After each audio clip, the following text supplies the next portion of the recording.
ಹಳೆ ಮೈಸೂರು ಭಾಗದ ಜೀವನಾಡಿ ಕೆಆರ್ಎಸ್ ಡ್ಯಾಮ್ ಸಂಪೂರ್ಣ ಭರ್ತಿಯಾಗಿದೆ. ಮತ್ತೊಂದೆಡೆ ಒಳ ಹರಿವಿನ ಪ್ರಮಾಣ ಕೂಡ ಹೆಚ್ಚಾಗಿರೋದ್ರಿಂದ ಡ್ಯಾಮ್ನಿಂದ 50,000 ಕ್ಯೂಸೆಕ್ ಅಧಿಕ ಪ್ರಮಾಣದ ನೀರನ್ನು ನದಿಗೆ ಬಿಡಲಾಗ್ತಾ ಇದೆ. ಸದ್ಯ ನಾನು ಡ್ಯಾಮ್ ಮೇಲಿದ್ದೀನಿ.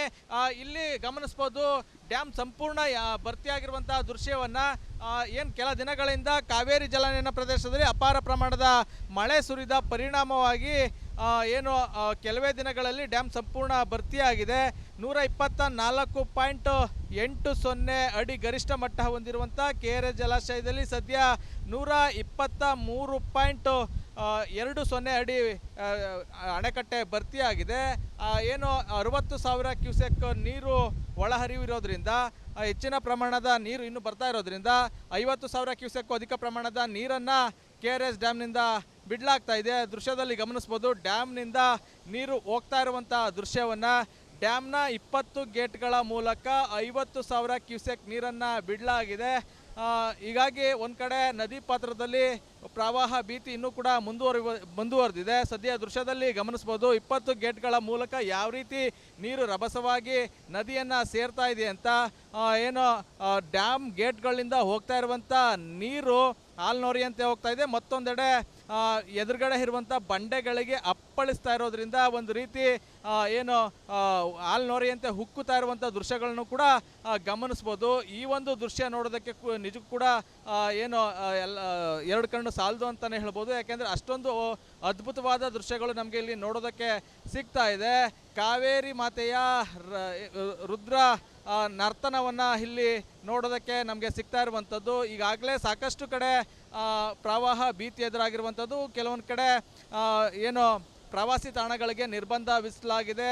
ವಿಶ್ವ ಪ್ರಸಿದ್ಧ ರಂಗನತಿಟ್ಟು ಪಕ್ಷಿಧಾಮ ಸೇರಿದಂತೆ ಸಾಕಷ್ಟು ಕಡೆ ಏನು ಪ್ರವಾಸಿ ತಾಣಗಳಿಗೆ ನಿರ್ಬಂಧ ವಿಧಿಸಲಾಗಿದೆ. ಮತ್ತೊಂದು ಕಡೆ ಮನಮೋಹಕ ದೃಶ್ಯವೂ ಕೂಡ ಕಾವೇರಿ ನದಿ ಭಾಗದಲ್ಲಿ ಸಿಗ್ತಾ ಇರುವಂಥದ್ದು. ಇಲ್ಲೂ ಕೂಡ ಡ್ಯಾಮ್ ಮುಂಭಾಗ ನೀರು ನದಿ ಸೇರ್ತಾ ಇರುವಂಥ ದೃಶ್ಯಗಳನ್ನು ಕೂಡ ನೋಡಿದ್ರೆ ಗೊತ್ತಾಗ್ತದೆ ಎಷ್ಟು ಅದ್ಭುತವಾದ ದೃಶ್ಯಗಳು ಇಲ್ಲಿ ನಮಗೆ ಸಿಗ್ತಾ ಇದೆ ಅಂತ. ಒಟ್ಟಾರೆ ಹೇಳೋದಾದರೆ ಕಾವೇರಿ ನದಿಯಲ್ಲಿ ಪ್ರವಾಹ ಭೀತಿ ಇನ್ನೂ ಕೂಡ ಮುಂದುವರೆದಿದೆ.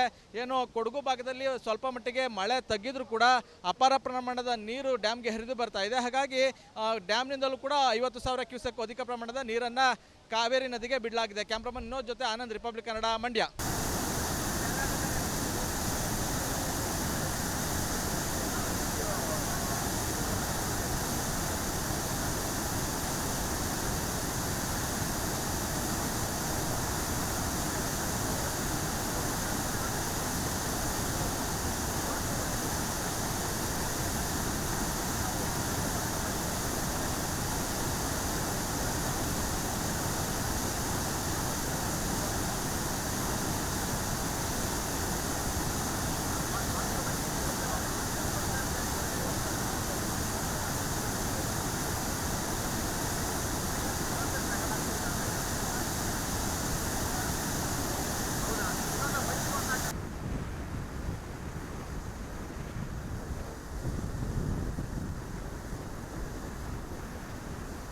ಹಳೆ ಮೈಸೂರು ಭಾಗದ ಜೀವನಾಡಿ ಕೆಆರ್ಎಸ್ ಡ್ಯಾಮ್ ಸಂಪೂರ್ಣ ಭರ್ತಿಯಾಗಿದೆ. ಮತ್ತೊಂದೆಡೆ ಒಳ ಹರಿವಿನ ಪ್ರಮಾಣ ಕೂಡ ಹೆಚ್ಚಾಗಿರೋದ್ರಿಂದ ಡ್ಯಾಮ್ನಿಂದ 50,000 ಕ್ಯೂಸೆಕ್ ಅಧಿಕ ಪ್ರಮಾಣದ ನೀರನ್ನು ನದಿಗೆ ಬಿಡಲಾಗ್ತಾ ಇದೆ. ಸದ್ಯ ನಾನು ಡ್ಯಾಮ್ ಮೇಲಿದ್ದೀನಿ.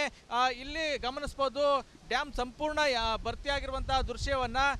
ಏನು ಕೆಲ ದಿನಗಳಿಂದ ಕಾವೇರಿ ಜಲಾನಯನ ಪ್ರದೇಶದಲ್ಲಿ ಅಪಾರ ಪ್ರಮಾಣದ ಮಳೆ ಸುರಿದ ಪರಿಣಾಮವಾಗಿ ಏನು ಕೆಲವೇ ದಿನಗಳಲ್ಲಿ ಡ್ಯಾಮ್ ಸಂಪೂರ್ಣ ಭರ್ತಿಯಾಗಿದೆ. 124.80 ಅಡಿ ಗರಿಷ್ಠ ಮಟ್ಟ ಹೊಂದಿರುವಂಥ ಕೆಆರ್ಎಸ್ ಜಲಾಶಯದಲ್ಲಿ ಸದ್ಯ 123.20 ಅಡಿ ಅಣೆಕಟ್ಟೆ ಭರ್ತಿಯಾಗಿದೆ. ಏನು 60,000 ಕ್ಯೂಸೆಕ್ ನೀರು ಒಳಹರಿವು ಇರೋದ್ರಿಂದ, ಹೆಚ್ಚಿನ ಪ್ರಮಾಣದ ನೀರು ಇನ್ನು ಬರ್ತಾ ಇರೋದ್ರಿಂದ 50,000 ಕ್ಯೂಸೆಕ್ ಅಧಿಕ ಪ್ರಮಾಣದ ನೀರನ್ನು ಕೆಆರ್ಎಸ್ ಡ್ಯಾಮ್ನಿಂದ ಬಿಡಲಾಗ್ತಾ ಇದೆ. ದೃಶ್ಯದಲ್ಲಿ ಗಮನಿಸ್ಬೋದು ಡ್ಯಾಮ್ನಿಂದ ನೀರು ಹೋಗ್ತಾ ಇರುವಂಥ ದೃಶ್ಯವನ್ನು. ಡ್ಯಾಮ್ನ 20 ಗೇಟ್ಗಳ ಮೂಲಕ 50,000 ಕ್ಯೂಸೆಕ್ ನೀರನ್ನು ಬಿಡಲಾಗಿದೆ. ಹೀಗಾಗಿ ಒಂದು ಕಡೆ ನದಿ ಪಾತ್ರದಲ್ಲಿ ಪ್ರವಾಹ ಭೀತಿ ಇನ್ನೂ ಕೂಡ ಮುಂದುವರೆದಿದೆ. ಸದ್ಯ ದೃಶ್ಯದಲ್ಲಿ ಗಮನಿಸ್ಬೋದು 20 ಗೇಟ್ಗಳ ಮೂಲಕ ಯಾವ ರೀತಿ ನೀರು ರಭಸವಾಗಿ ನದಿಯನ್ನು ಸೇರ್ತಾ ಇದೆ ಅಂತ. ಏನು ಡ್ಯಾಮ್ ಗೇಟ್ಗಳಿಂದ ಹೋಗ್ತಾ ಇರುವಂಥ ನೀರು ಹಾಲ್ನೋರಿಯಂತೆ ಹೋಗ್ತಾ ಇದೆ. ಮತ್ತೊಂದೆಡೆ ಎದುರುಗಡೆ ಇರುವಂಥ ಬಂಡೆಗಳಿಗೆ ಅಪ್ಪಳಿಸ್ತಾ ಇರೋದ್ರಿಂದ ಒಂದು ರೀತಿ ಏನು ಹಾಲು ನೊರೆಯಂತೆ ಹುಕ್ಕುತ್ತಾ ಇರುವಂಥ ದೃಶ್ಯಗಳನ್ನು ಕೂಡ ಗಮನಿಸ್ಬೋದು. ಈ ಒಂದು ದೃಶ್ಯ ನೋಡೋದಕ್ಕೆ ನಿಜಕ್ಕೂ ಕೂಡ ಏನು ಎಲ್ಲ ಎರಡು ಕಣ್ಣು ಸಾಲದು ಅಂತಲೇ ಹೇಳ್ಬೋದು. ಯಾಕೆಂದರೆ ಅಷ್ಟೊಂದು ಅದ್ಭುತವಾದ ದೃಶ್ಯಗಳು ನಮಗೆ ಇಲ್ಲಿ ನೋಡೋದಕ್ಕೆ ಸಿಗ್ತಾ ಇದೆ. ಕಾವೇರಿ ಮಾತೆಯ ರುದ್ರ ನರ್ತನವನ್ನು ಇಲ್ಲಿ ನೋಡೋದಕ್ಕೆ ನಮಗೆ ಸಿಗ್ತಾ ಇರುವಂಥದ್ದು. ಈಗಾಗಲೇ ಸಾಕಷ್ಟು ಕಡೆ ಪ್ರವಾಹ ಭೀತಿ ಎದುರಾಗಿರುವಂಥದ್ದು. ಕೆಲವೊಂದು ಕಡೆ ಏನು ಪ್ರವಾಸಿ ತಾಣಗಳಿಗೆ ನಿರ್ಬಂಧ ವಿಧಿಸಲಾಗಿದೆ. ವಿಶ್ವ ಪ್ರಸಿದ್ಧ ರಂಗನತಿಟ್ಟು ಪಕ್ಷಿಧಾಮ ಸೇರಿದಂತೆ ಸಾಕಷ್ಟು ಕಡೆ ಏನು ಪ್ರವಾಸಿ ತಾಣಗಳಿಗೆ ನಿರ್ಬಂಧ ವಿಧಿಸಲಾಗಿದೆ. ಮತ್ತೊಂದು ಕಡೆ ಮನಮೋಹಕ ದೃಶ್ಯವೂ ಕೂಡ ಕಾವೇರಿ ನದಿ ಭಾಗದಲ್ಲಿ ಸಿಗ್ತಾ ಇರುವಂಥದ್ದು. ಇಲ್ಲೂ ಕೂಡ ಡ್ಯಾಮ್ ಮುಂಭಾಗ ನೀರು ನದಿ ಸೇರ್ತಾ ಇರುವಂಥ ದೃಶ್ಯಗಳನ್ನು ಕೂಡ ನೋಡಿದ್ರೆ ಗೊತ್ತಾಗ್ತದೆ ಎಷ್ಟು ಅದ್ಭುತವಾದ ದೃಶ್ಯಗಳು ಇಲ್ಲಿ ನಮಗೆ ಸಿಗ್ತಾ ಇದೆ ಅಂತ. ಒಟ್ಟಾರೆ ಹೇಳೋದಾದರೆ ಕಾವೇರಿ ನದಿಯಲ್ಲಿ ಪ್ರವಾಹ ಭೀತಿ ಇನ್ನೂ ಕೂಡ ಮುಂದುವರೆದಿದೆ. ಏನು ಕೊಡಗು ಭಾಗದಲ್ಲಿ ಸ್ವಲ್ಪ ಮಟ್ಟಿಗೆ ಮಳೆ ತಗ್ಗಿದ್ರೂ ಕೂಡ ಅಪಾರ ಪ್ರಮಾಣದ ನೀರು ಡ್ಯಾಮ್ಗೆ ಹರಿದು ಬರ್ತಾ ಇದೆ. ಹಾಗಾಗಿ ಡ್ಯಾಮ್ನಿಂದಲೂ ಕೂಡ 50,000 ಕ್ಯೂಸೆಕ್ ಅಧಿಕ ಪ್ರಮಾಣದ ನೀರನ್ನು ಕಾವೇರಿ ನದಿಗೆ ಬಿಡಲಾಗಿದೆ. ಕ್ಯಾಮ್ರಾಮನ್ ವಿನೋದ್ ಜೊತೆ ಆನಂದ್, ರಿಪಬ್ಲಿಕ್ ಕನ್ನಡ, ಮಂಡ್ಯ.